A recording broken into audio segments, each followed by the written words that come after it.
Carl quits his job at a restaurant. Wanting to prove his worth, he starts up a food truck business. I'm gonna have him pull it around. Thank you. Don't thank me till you see it. But his career isn't the only thing he has to put back together in Chef. Hi, I'm Zorianna, and I'm here with Erin, and today we're going to talk about Jon Favreau's new film, Chef. We've all just seen it, but first I'd like to welcome Erin Darling to the show as our new guest reviewer. Erin, tell us about yourself. I'm Erin Darling from thepopfix.com, a pop culture and entertainment site, and I'm also a movie reviewer for various outlets. Thank you so much for having me. Well, since you're our guest, we'll have you start first. So tell us about the screenplay of Chef. What did you think of it? No, I really like this. I think it's a nice departure from what we usually see from writer-director Jon Favreau. I really like this on him. I think it's an interesting genre that's very relationship-heavy that he could do really well in the future as a director. Yeah, it's a completely original story.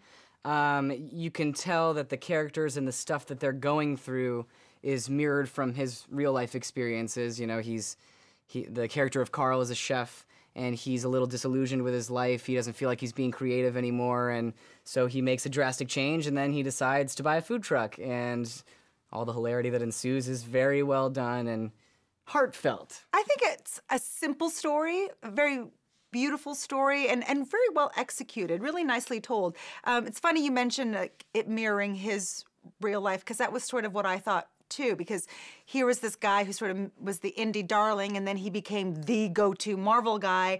And then his last movie, Cowboys and Aliens, which was another blockbuster type film, just really didn't do so well. So he took a step back and went back to his indie roots. And I think that's always a good thing. It's never a bad thing. And in this case, I think it really worked for him. Yeah, because they're all fully formed characters. And I really enjoyed their chemistry, and I love father-son stories, so this is what really brought me into the film the most, because they had a lot to work with. They had a lot to go through as characters. But it's not just a father and son story. No. I saw it also as a cautionary tale almost of like what can happen if you make certain choices in life, because this is a man who was spending too much time on his career and not enough on family, and by going on this road trip, he ended up striking a balance, and that's like the cautionary tale with a happy ending. How's your daddy? Here, talk to him.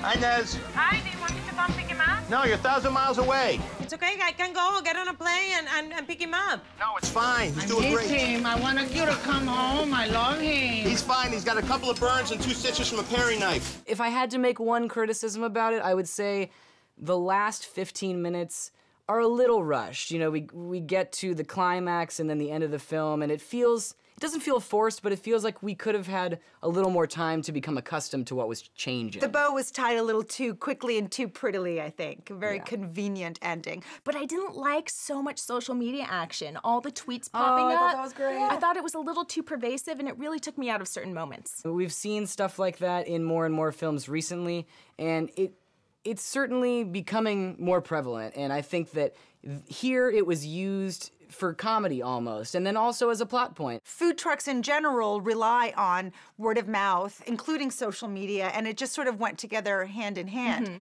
But I thought, well, 10 years from now, it might be dated. It'll be just as dated as MySpace is today. There'll be something else. But I loved seeing Favreau on the screen in a role that was more than just, you know, a bodyguard in the Marvel movies. I really thought his performance was not that great, I'll be honest. It really lacked a lot of emotional specificity, in my opinion. Yeah. But I love seeing him having fun. I love the comedic moments. He's very, very talented. I would never say that he's not.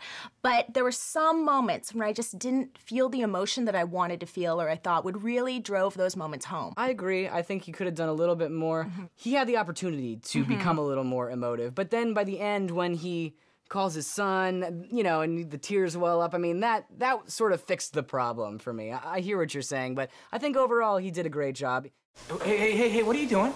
Don't do it. What are you writing? Chef, don't. That's not a good idea. Just listen. I won't send it until we all say it's okay. Why don't you come by again tonight? I got a whole new menu just for you, Oh, no. That's not good. Give me the phone. Give me the phone. Don't do it. I think this film takes its place alongside those other great feast movies like Babette's Feast, Eat, Pray, Love, Big Night, and the animated film Ratatouille. Yeah, I agree with you. I think that the whole cinematic way that you're able to get into the world of food, it's just so deep and rich and ripe for cinema. And I also felt the same way about this movie the way I felt when I saw Sideways. After that, I wanted to go out and get a bottle of wine, and after this movie, I wanted to go out and find a taco truck. All these things that both of you mentioned just contribute to the fact that this is a return to form for Jon Favreau as a director. It has that indie feel. It's not crazy with the big budget. Obviously, he had money to spend, but it's fun, it's intimate. It's exactly that. It's a star-studded cast, but with an indie feel. I love how it straddles those lines perfectly, and it's a lot of fun. Chef is simply delicious, and Jon Favreau cooked up a great time at the movies, so I say see it. Chef is lighthearted, it's fun, and it's a great way to start the summer blockbuster season. In my opinion, I'd be back for second, so I'm gonna say see it. I agree with you guys. Chef is a perfect little indie, a great antidote to those summer blockbusters that are about to come out. See it. Cheers! Cheers! Cheers! I'm hungry, let's go eat. Can we say food porn? Yes, I'm literally going to be saying that. Okay. Yeah.